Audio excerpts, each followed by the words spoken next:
Your Honours, General Cermak is appointed on the 5th of August, and in my report I have included an order he issues already on the 5th, and formally Operation Storm finishes I think around the 9th or the 10th, just to clarify.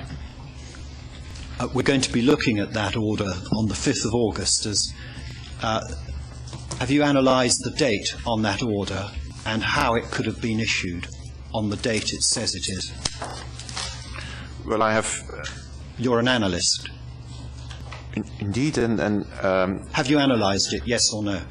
Yes. The date? Yes. Thank you. Again, this rather defies that proposition, doesn't it, Mr Theunens, concerning Mr Cermak's authority and position, because he would be copied in on all these documents, wouldn't he? He should have been copied in, but the fact that General Gotovina does not, or I apologize, subordinate commanders of General Gotovina do not include General Cermak in these orders, was for me an indication that the professional relationship between General Cermak as the garrison commander and General Gotovina as the split military district commander is not, as I use the expression, clear-cut as is established in the doctrine. My conclusion in relation to the position of General Cermak as the most senior civilian/military authority in CNIN is based on a review of the orders issued by General Cermak. We will be looking at those, and the judges have seen all those orders already and know what you refer to, but you told us you're an expert on command and control, and the question I have is this. If all this is happening and all these orders are being issued, it doesn't seem that the man you described as being the superior military authority is within the command and control system. Isn't that right?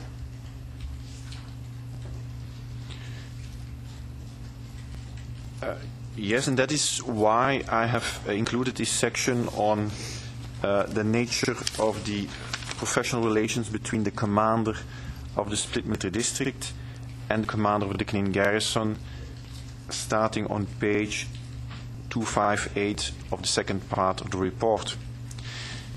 Even independently of the position of General Cermak as what I describe as the most senior military authority in CNIN, even as a garrison commander at a much lower military rank than the rank of Colonel General, one would expect that, at least in accordance with the doctrine, he, as the garrison commander, would have been included in orders that deal with the relocation of units to barracks in the zone of the CNIN garrison.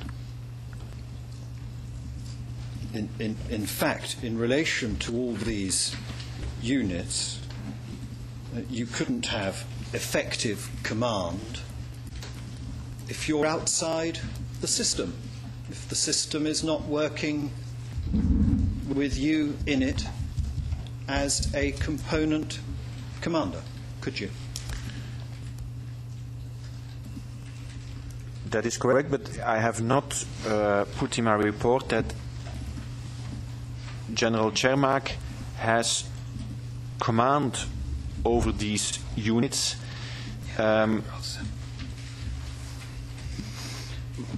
No, that's right, but you've read the indictment, and you may have forgotten the indictment, and the indictment at paragraph 7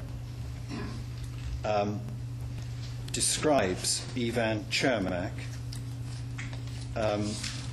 as possessing effective control over members of the HV units or elements who comprised or were attached to or operated in the Canine garrison, and also over the civilian police who operated in the garrison area.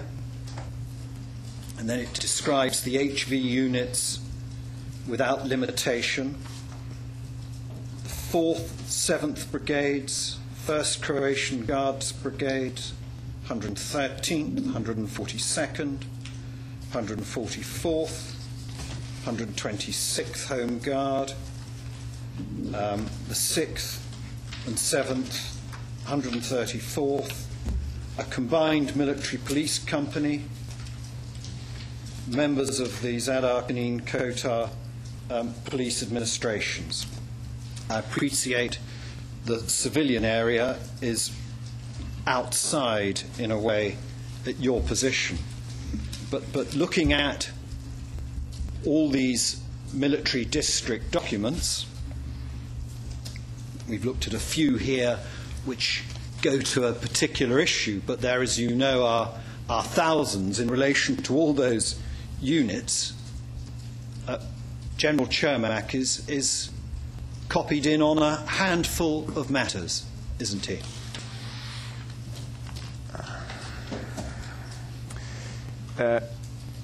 It is correct, and I think that's also visible through my report, that there are very few orders by General Gotovina to the Canine Garrison Command or the Canine Garrison Commander during the time period General Chermak is the commander of the Canine Garrison. My question is about General Chermak having effective control over all those units. They're all operating every day in relation to their activities, where they go, what they do, completely independently and without General Chermak. That's right, isn't it?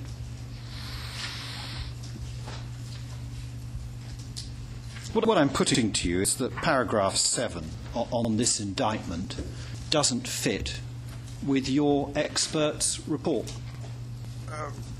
That may well be possible. I mean, I haven't.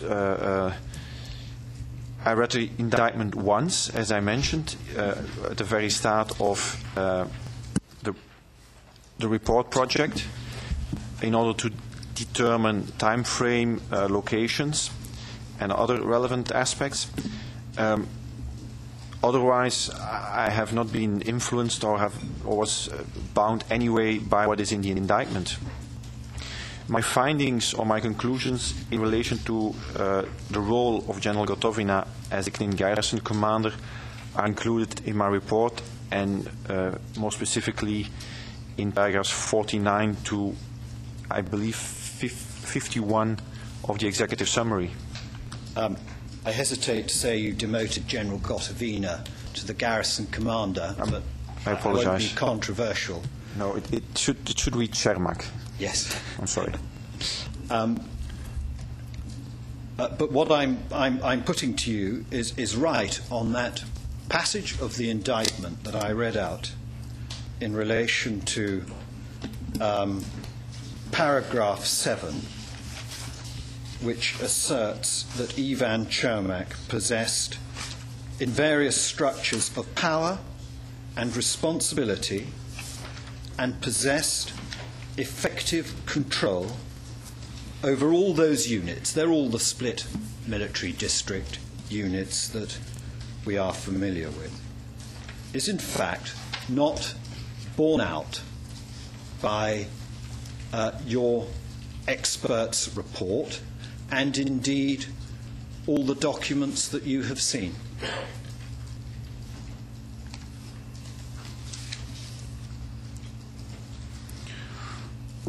It's right, isn't it? I'm right. Yeah, I mean, I haven't addressed effective control, and I haven't seen any material, I mean, documents on that aspect concerning the role of General Chermak as the commander of the Canine Garrison.